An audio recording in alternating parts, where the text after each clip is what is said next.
শুনানি বাড়ানো নিয়ে আপনারা নির্বাচন কমিশনের কাছে কি আবেদন করেছেন?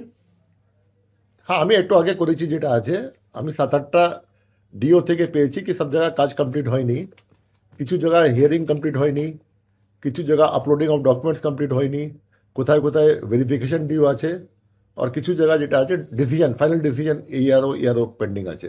এটা নিয়ে যেটা লাস্ট ডেট ছিল 7 তারিখ, আজকে ছিল, ওটা আমি 7 দিন এক্সটেনশন চেয়েছি, 14 তারিখ পর্যন্ত টাইম চেয়েছি।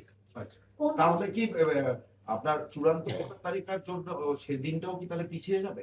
নিশ্চয়ই, দেখুন এটা পিছবে, তারপরে এরপরে তো একটা প্রসিজার আছে, আমাদেরকে টেস্ট চেক করতে হবে, তারপরে 10 তারিখ পর্যন্ত আগের ডেট ছিল কি এটা যাবে ইসিআই কাছে, তো 10 তারিখ পরেই যাবে ইসিআই কাছে, 3-4 দিন ইসিআই নেয়, আগে ছিল 14 পর্যন্ত ইসিআই এটা দেবে, তো নিশ্চয়ই পিছবে।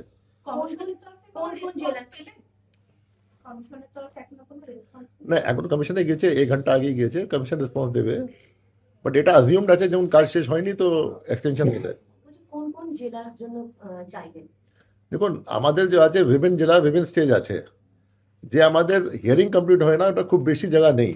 যেমন নর্থ কলকাতা ডিও বললেন একটা অ্যাসেম্বলি সিটে হিয়ারিং শেষ হয়নি, সাউথ কলকাতা বললেন আমাকে কি মপ আপ হিয়ারিং চলছে, সাউথ 24 পরগনা ডিও বললেন কি 7টা-8টা সিটে আপনার হিয়ারিং এখন শেষ হয়নি, আপনার দার্জিলিং ডিও বললেন কি কার্সিয়ং এখন হিয়ারিং মপ আপ হিয়ারিং শেষ হয়নি, এরকম নর্থ 24 পরগনা ডিও বললেন কি নপাড়াতে কমপ্লিট হয়নি।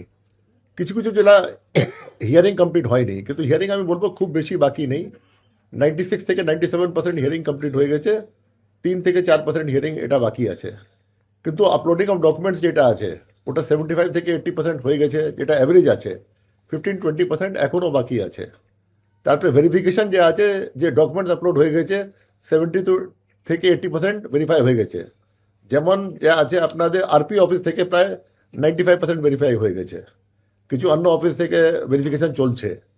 এরকম যেটা আছে আপনার ফাইনাল ডিসিশন যে আছে ডিসপোজাল ইয়ারও থেকে এখন 25-30% হয়েছে, বাকি সব ডকুমেন্ট আসার পরে হবে।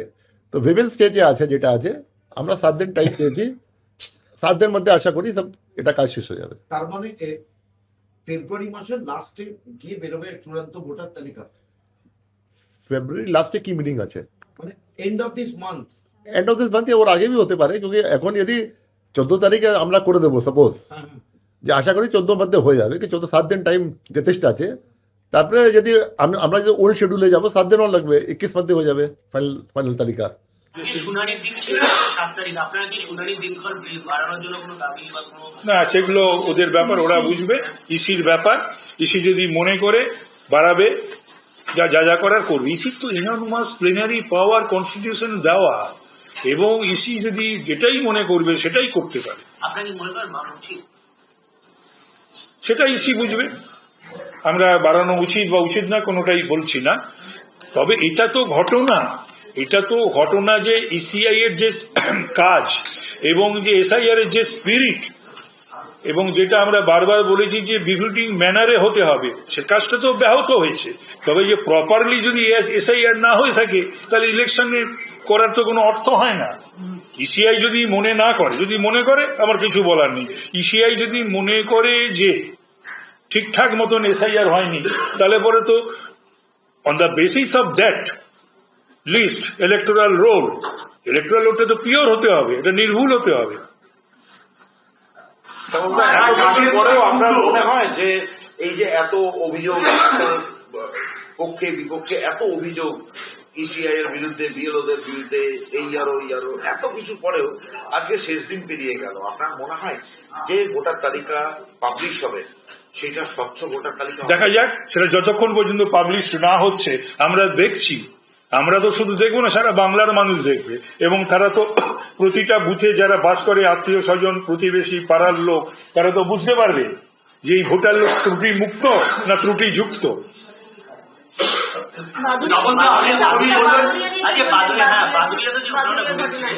তো প্রি প্ল্যান চলছে তো 2-3 দিন ধরে, এ তো জঘন্য, এটা তো করানো হচ্ছে, এটা তো করছে, এবং এটা তো বলার অপেক্ষা রাখে না যে কে বা কারা করাচ্ছে।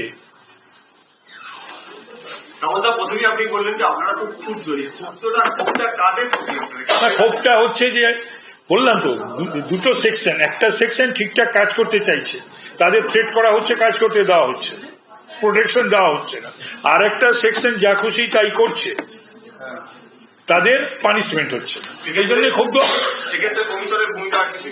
না, কমিশনের যে ভূমিকা হওয়া উচিত, কমিশনের যে প্লেনারি পাওয়ার এক্সারসাইজ করা উচিত, এখনো পর্যন্ত সেটা কিন্তু দেখিনি।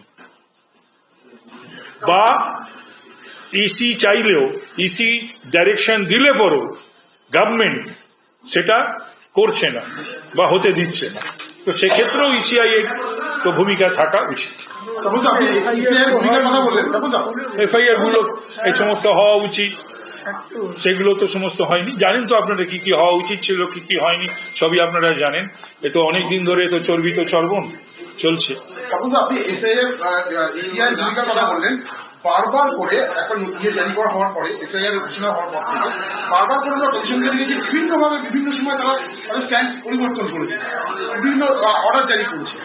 এসআইআর তৈরি করার ক্ষেত্রে তৃণমূল কংগ্রেস যে দাবিটা করছিল সেটা তো মমতা পাচ্ছে যে কমিশন প্রস্তুত নয়। না না, এটা একেবারেই বাজে কথা। প্রথম দিন থেকে অসহযোগিতা সরকারি এবং শাসক দলের। এরা ডেটা এন্ট্রি অপারেটর দেয়নি 1000, এরা কাজ করতে দেয়নি, বিএলওদের দিয়ে ঝামেলা করিয়েছে, পলিটিক্যাল স্তরে রাজ্য সরকারি কর্মচারীদের দিয়ে তাদেরকে চাপ দিয়ে এগুলো করিয়েছে। নিজে মুখ্যমন্ত্রী, এমএলএ, মন্ত্রী, সমস্ত পদাধিকারীরা শাসক দলের তারা নেমে এগুলো করছে।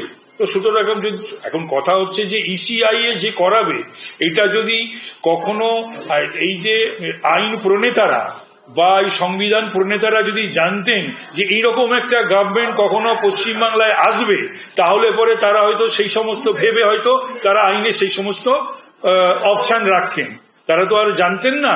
তো সুতরাং সেই জন্যে এই যে রাজ্য সরকারি কর্মচারীদের নিয়েই তো ইসিআই এর ম্যান পাওয়ার বা শক্তি। বহু রাজ্যে তো হচ্ছে, কোথাও তো এই ধরনের জিনিস ঘটছে না, একমাত্র পশ্চিমবাংলায়। আমাদের ভিডিও ভালো লাগলে লাইক এবং শেয়ার করুন। কমেন্ট সেকশনে গিয়ে জানান আপনাদের মতামত। আরও ভিডিও পেতে আমাদের চ্যানেল সাবস্ক্রাইব করুন এবং প্রতি মুহূর্তে খবরের আপডেট পেতে প্রেস করুন বেল আইকন।